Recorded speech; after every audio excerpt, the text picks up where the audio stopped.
Oi, gente, tudo bem com vocês? Para quem não me conhece, eu me chamo Carolina Mari, eu sou médica integrativa aqui em Curitiba, no Paraná. E se você gosta desse tema, se você gosta de ortomolecular, de medicina chinesa, de modulação hormonal, clique no joinha, inscreva-se nesse canal, porque toda semana tem vídeo novo aqui. Bem, e por que eu tô aqui hoje?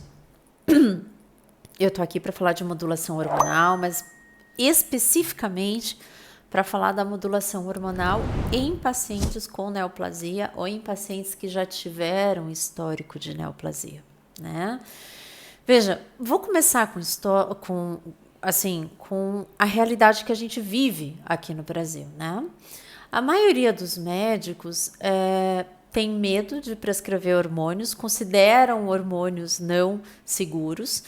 E certamente é esse conhecimento que é passado aos seus pacientes, né? Então, é muito comum durante a consulta nós encontrarmos pacientes que falam: não, hormônios eu não vou usar porque hormônios são perigosos, hormônios causam câncer. E eu vim desmistificar um pouquinho essa história para vocês. Bem, eu aprendi hormonologia com um grande professor, Dr. Ítalo Rachid, né? Estou fazendo de novo o curso dele, né, em hormonologia, porque é sempre gostoso de ouvi-lo. E ali a gente usa exclusivamente artigos científicos e o livro de fisiologia médica. Então, é com base nesse conhecimento que hoje eu estou vindo aqui fazer esse vídeo, tá? Nada daqui está saindo do fundo da minha cabeça, né?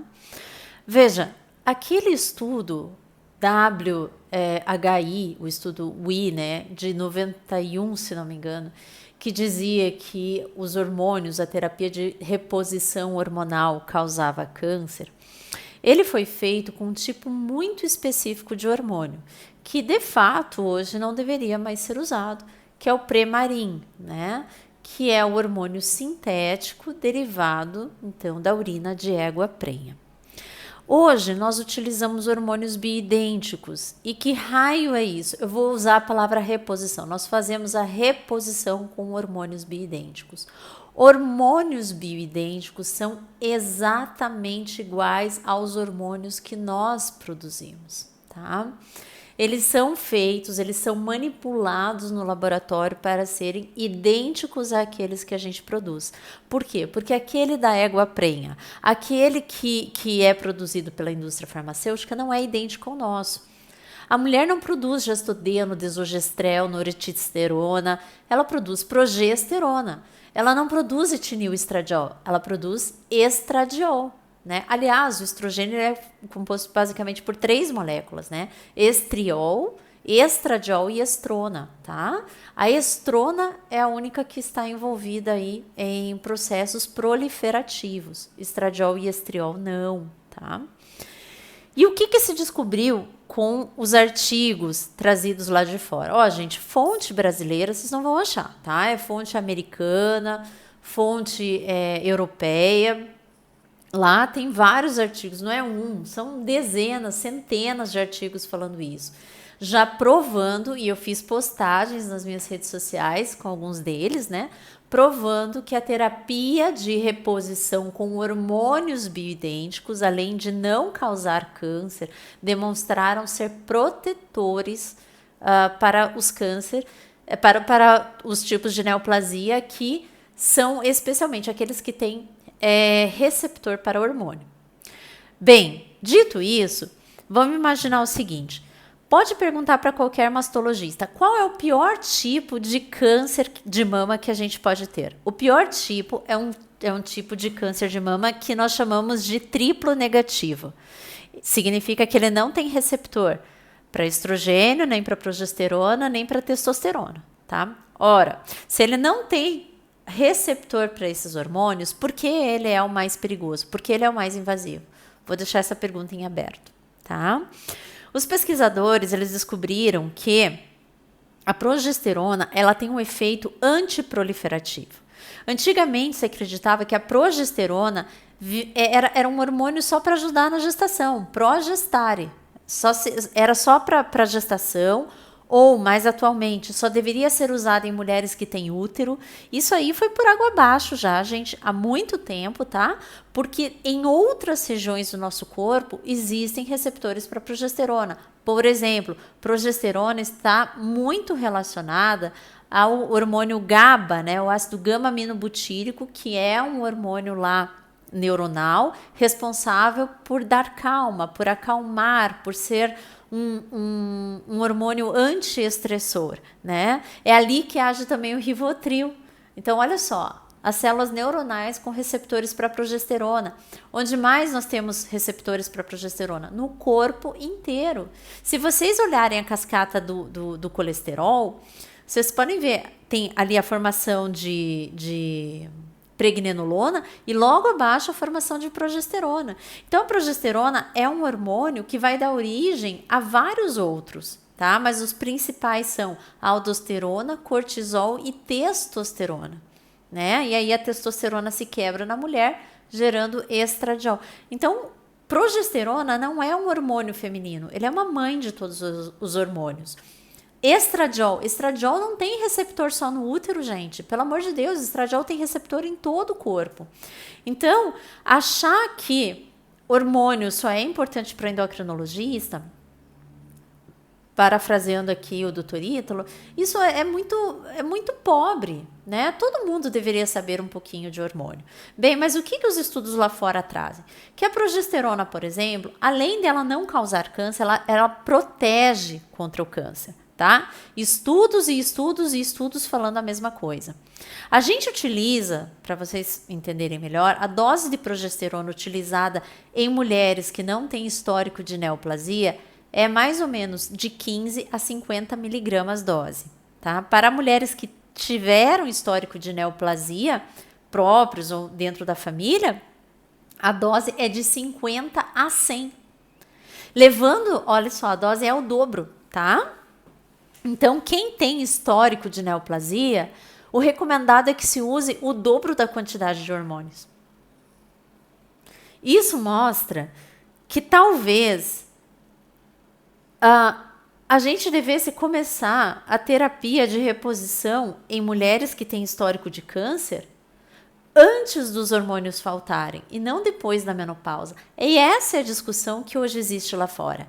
Enquanto os médicos brasileiros estão aqui morrendo de medo de prescreverem hormônios e causarem câncer, lá fora não. Lá fora eles já estão tentando ver qual seria o benefício de se utilizar esses hormônios antes da mulher entrar na menopausa e ter a deficiência completa. Tá? Então eu vim aqui para falar um pouquinho sobre isso, porque tá cheio de mulher na menopausa, a expectativa de vida tem aumentado, a pirâmide populacional tem trocado, né? Aí hoje o Brasil é um país de média idade, por exemplo, é um país onde tem mais pessoas com idade aí entre 40 e 50 anos, né? Já em queda hormonal, tanto homens quanto mulheres, e passando pelo horror, né, da queda hormonal, com distúrbios de sono, distúrbios de disposição, distúrbios de comportamento, de humor, presos aí a um antidepressivo, presos a vários outros tipos de tratamento, quando na verdade uma modulação hormonal resolveria o problema. Colesterol aumentado, por exemplo. Já cansei de falar aqui para vocês, 90% do colesterol é produzido pelo fígado. Todos os hormônios, praticamente todos os hormônios são corticosteroides, tá? Hormônios sexuais, né? Progesterona, estradiol, testosterona, cortisol, aldosterona, todos eles derivam do colesterol. Pelo amor de Deus, isso aí tá no livro, não tá saindo da minha cabeça. Aí o paciente tem uma elevação de colesterol. Qual que é a primeira coisa que o médico vai fazer? Vai passar uma estatina. Não, tudo bem, não tá errado. Dependendo de alguns casos aí, tá com colesterol muito alto, 350, passa. Mas vai até o final do raciocínio. Se todos os hormônios dependem do colesterol, o que começa a acontecer? Gente, à medida que os hormônios vão caindo, o que a hipófise faz? A hipófise é a glândula mestra. Ela manda um sinal para o fígado e fala assim, o fígado produza mais colesterol, porque o João, a Mariazinha, tá faltando aqui hormônios neles, eu estou precisando de mais substrato. Então não adianta, 90% dos pacientes, 80%, 90% dos pacientes que infartam, que têm derrame, estão em uso de estatina. Por que será? Porque não foi corrigida a causa base, que é a queda hormonal. Então, com o vídeo de hoje, eu queria convidar vocês a pensarem um pouquinho sobre o uso de hormônios. E repensarem o medo que cada um pode ter em utilizar hormônios. Ah, meu Deus, se der errado e tal. Primeiro, que hormônio você ouviu falar? Era bioidêntico? Né? A gente não produz levotiroxina, a gente produz tiroxina base, a gente produz T3. O anticoncepcional, por exemplo, ninguém fala disso. O que é o anticoncepcional? Qual a diferença do anticoncepcional para a terapia de reposição hormonal? Não estou falando da bioidêntica. Da terapia de reposição hormonal, Premarin, Angelique, a dose, só isso. Então, para você, mulher que está tomando anticoncepcional, saiba que você está fazendo uma terapia de reposição hormonal e que está relacionado a câncer. Ai, doutora, então nunca pode utilizar. Não, na medicina não existe nunca nem sempre. Alguns pacientes, por algum período, vai precisar utilizar sim. Mas é uma coisa muito individualizada. Doutora, que dose que precisa utilizar os hormônios? Olha, vou sintetizar o vídeo aqui. Se você tem alteração de humor, alteração de sono, alteração na sua disposição, é muito bom que você peça um check-up hormonal para o seu médico. Tá? E não vá atrás dos valores de referência, porque isso os estudos também mostram. Os valores de referência, exames laboratoriais, utilizam o método de imunohistoquímica, que não é o melhor, tá? O melhor é radioimunoensaio, mas tudo bem.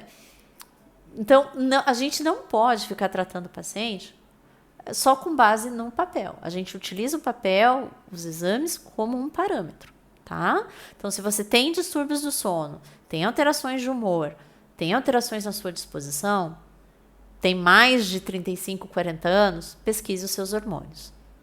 Se os seus hormônios estiverem baixos, antes de você entrar num tratamento psiquiátrico, experimente regularizar os seus hormônios. Porque às vezes só isso regulariza a tua queda de cabelo, o teu peso, o teu transtorno de humor, a tua falta de sono. Só isso já é o suficiente. E se depois disso ainda restar alguma coisa, veja se você está tendo um modo de vida saudável, a mudança do estilo de vida. Retirou os alimentos inflamatórios, cuidou do teu intestino, o teu médico te orientou em relação a isso? Se não, é hora de cobrar dele, né? Tudo isso está certo. O que é que restou? Eu tenho certeza que vai restar bem poucas queixas para vocês, tá?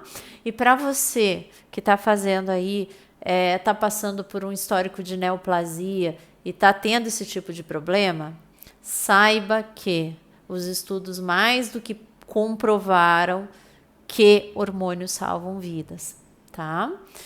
A gente não envelhece, os hormônios caem e por isso a gente envelhece. Nunca esqueçam disso. Você ter neoplasia não é a contraindicação para o uso de bioidênticos. É por isso que eu tô aqui. Um forte abraço e até a próxima. Tchau, tchau.